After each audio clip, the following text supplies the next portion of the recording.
There's only two guarantees in life, and one of those is death, and the other one is taxes. In this video, we're going to talk about death or planning for your death. Nobody wants to talk about planning for their death. None of us are getting out of here alive.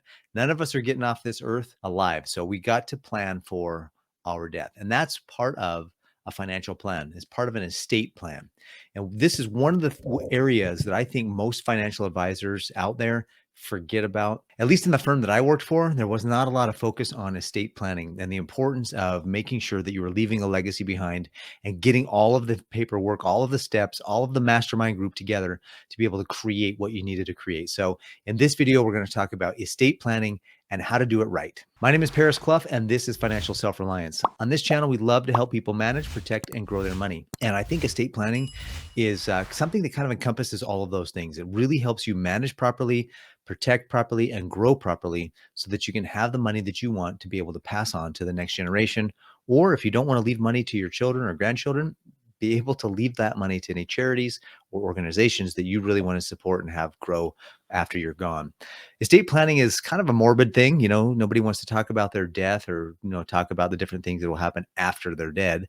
But I think it's an important thing to do. It's important for you to be able to have a plan in place so that when you pass away, because there's a lot of tax problems, there's a lot of other problems that can come into play. I had a client tell me that he was going to spend his last dollar on his last day. Well, I thought that was the dumbest thing I've ever heard, or one of them actually. And then because I was like, how do you know it's your last day? And what if you spent your last dollar and you wake up the next day? Now you have no money and you're still alive. That it's just not a good plan. So in this video, we're going to talk about estate planning and putting together all of the pieces for an appropriate and efficient estate plan. Okay, so leaving a legacy, that's what I like to call it. Estate planning is kind of an old school, boring kind of a way to say it, but leaving a legacy is leaving something more than just money. You want to be able to leave good, strong work ethic, values, maybe some other things besides just money. And that's one of the big things that a lot of wealthy people are concerned about, is that when they leave just money to their children and their grandchildren, a lot of times they are spoiled and they don't know how to handle it. They don't have the life experience to be able to manage that money properly, and they end up squandering it. And statistics show that within a few generations, most millionaires have lost all of their wealth, and that family is just is destitute now. So it really boils down to building skills, building a value system, and not just the money. So let's talk a little bit about some of the steps of really building a legacy plan or an estate plan. So there's several areas, as you can see, around the estate planning here. Is that you need a will, power of attorney, medical directives, beneficiary directives, living trust, life insurance, and organized records. We're going to go through each one of those now. So the first one is the will. This is a binding legal document that allows you to actually have listed out the exact things that you want to have happen at the end of your life with each of the assets that you own. So everything from your stocks, your banks, your real estate, to the picture on the wall, for goodness sakes, anything could be on there. Now, a will is different than a trust. A will is just basically you outlining your information. In certain states, they'll take a handwritten with a signature and a date, and that can be good enough. But most states add a will in with a living trust so that can be a part of a whole plan. So it's important to have your will, which is what is your will to happen with the assets, with the resources that you've leaving behind. That's why it's called reason why it's called a will. So durable power of attorney is very important. And this is actually a good thing to have before you die. And the part of the reason why is I actually have a lot of clients who are seniors that don't have the cognitive capacity to make decisions, or they're impaired. They can make decisions, but they need to have somebody there to help them and make sure that they're doing the right thing. And durable power of attorney is critical for those people at the end of their life.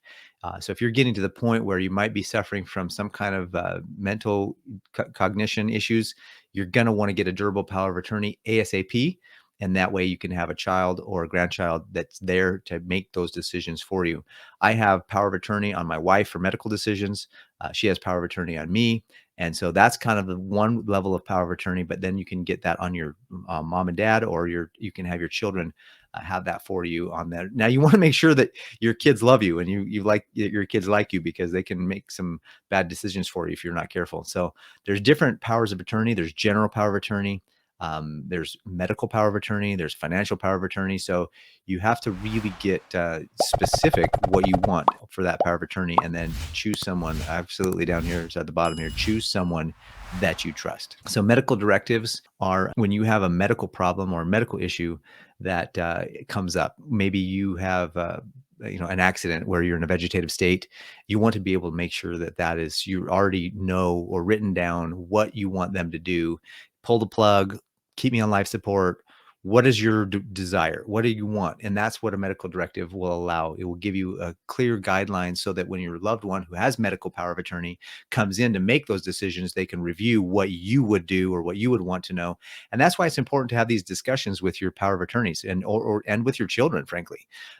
Those that you're going to leave behind, your spouse and others. You want to let them know, what is your will? What would you do in this situation? What would you want them to do to you or for you in a bunch of different situations? And go through some of these things.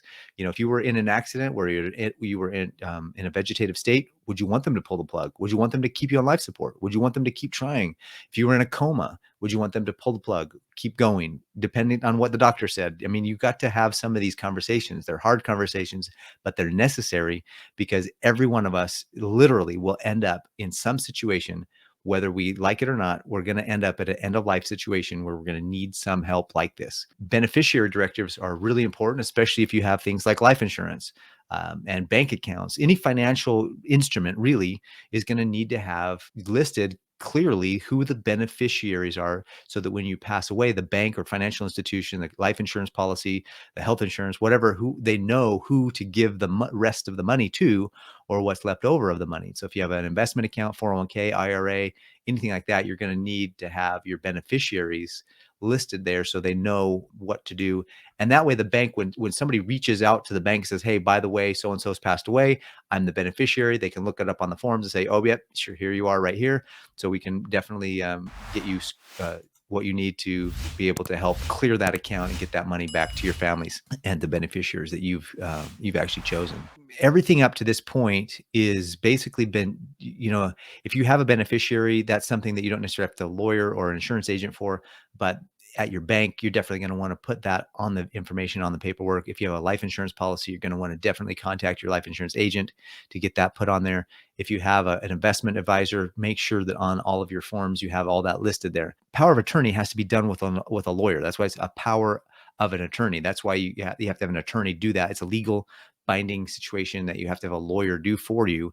And so up to this point, a will, you don't have to have a lawyer for. A living trust, you have to have that's another thing that you have to have a lawyer to help you. And so when you're going through the process of setting up a living trust, now, if you want to have a living trust set up for you, reach out to me at hello@financialselfreliance.net. I have a couple contacts that can help you with that, I'd love to refer you to. I'm not a lawyer. I don't do that. If you have a lawyer, there's lawyers that focus in specifically on estate planning, and they'd be excellent at living trusts. I have a really good one here in the state where I live in Utah. Find a good estate planning lawyer in your area to set up a living trust. And you want to do and they'll do a will and everything else, power of attorney. They'll do all that in the trust. When you set up a trust, you're going to want to have a trustee, beneficiary. You have to have all of these things, and it has to be created when you're alive. So again, do all of this before it's too late, before you pass away. Life insurance policies is a critical part of an estate plan. Actually, a lot of people don't realize this, but you can get a life insurance policy that's a permanent life insurance policy that will actually pay for any estate taxes. So when Uncle Sam comes asking for money, or the IRS comes asking for money, you don't have to take from the assets that you've built as a person. You can have the life insurance company or a life insurance policy just specifically to pay for the taxes and the estate inheritance taxes and estate taxes and everything else that's involved with the fees, probate fees, things like that.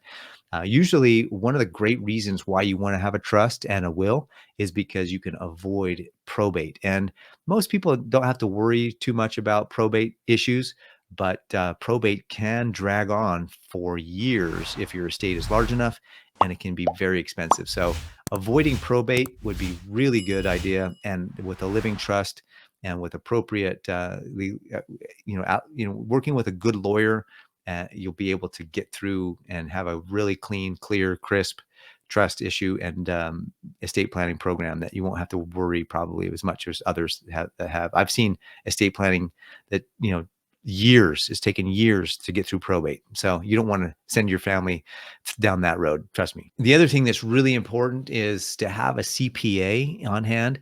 CPAs. So what I recommend for an estate planning team, you want to have a financial advisor. You want to have a life insurance advisor. They could be the same guy. You want to have a lawyer, and you want to have a CPA, though at a minimum. You can have other people, maybe real estate people if you own lots of properties, maybe stockbrokers if you own a lot of stocks. There's other people to add to that list, but that is kind of the bare minimum. And one of the reasons why you want to have all your records organized and working with a CPA is to make sure that all of those things come together. Because when you pass away, there's going to be inheritance taxes, estate taxes. There's going to be all kinds of other issues that are potentially involved there, and you want to be able to do things right. So CPAs are going to be critical to help you with that. Lawyers are critical. Life insurance agents are critical to help with living trusts.